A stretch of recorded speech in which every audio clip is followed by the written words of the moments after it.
Hello everyone, it's Pat at Beads and Plenty More, and today I'm going to talk about making this barrette.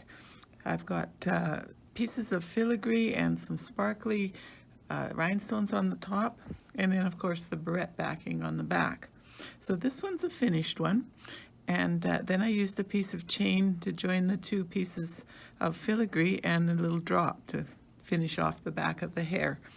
So what I'm going to make today is a gold version of this.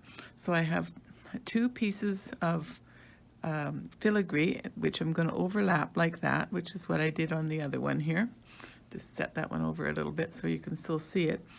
And then on top of these two gold pieces, I plan to do a sparkly silver in the middle, but I'm going to set it with this triangle piece so that it gives it a little bit of background. And then I'm going to put some pearl pieces.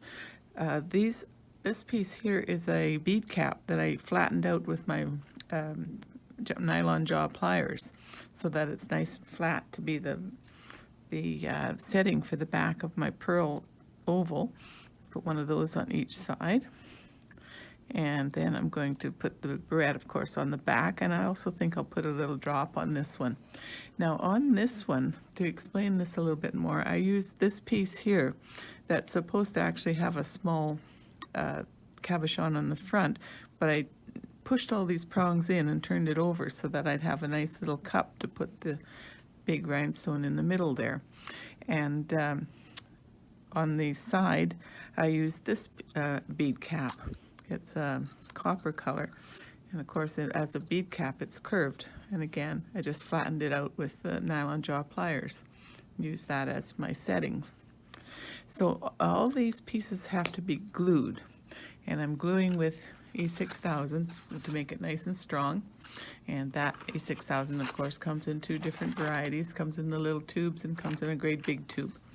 So I'm going to have to stop and do a lot of the gluing, and then I'll come back to you to show you how to do some more work on it. Okay, so we're back with the gold piece, and I've let that dry overnight, so they're really nice and solid. And I'm going to start attaching this chain to make the little dangle. I took the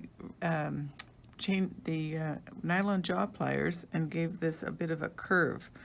This went in on both sides like that, and so the reason for that is that the barrette piece will glue onto the back nice and solid that way. So let's attach the chain here. I'm using these tiny little 4mm jump rings again because they do seem to work best with chain. They're about the same size as chain so that they don't look like a big circle in a tiny chain. So just hook that on there. Always remember too, when you're working with chain, to count your links so that you make sure you get the center of your chain. Otherwise your piece will hang a little off center.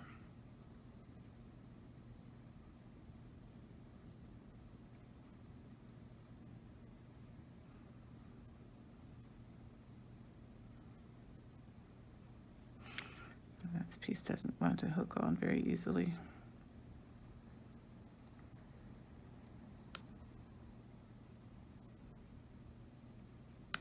Ooh, I'll try a different one.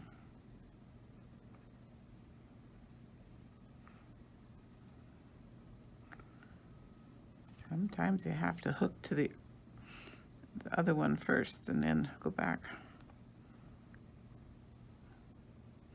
If it just won't go, then there's always another way to do it. So we'll tilt that back so that matches exactly. So there's my chain hanging off the bottom, nice and just a little piece. You don't need very much. And the dangle that I made for this one is a pearl to match my pearls here, and a little bit of gold and a crystal bead.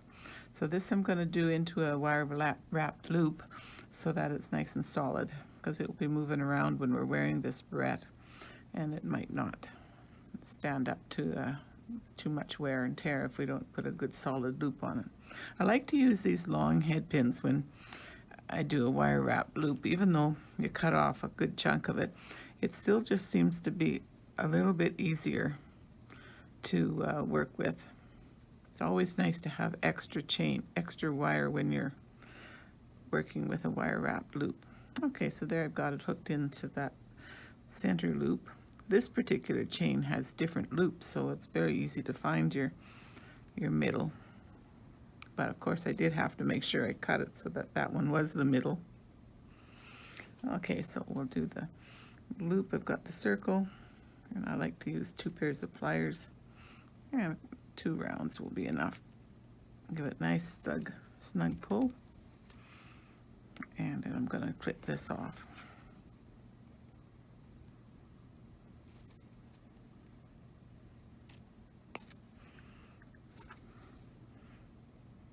And again, back to my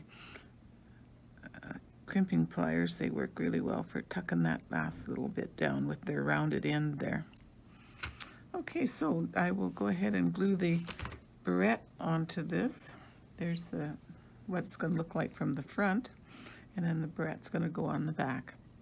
Thanks for watching. Bye for now.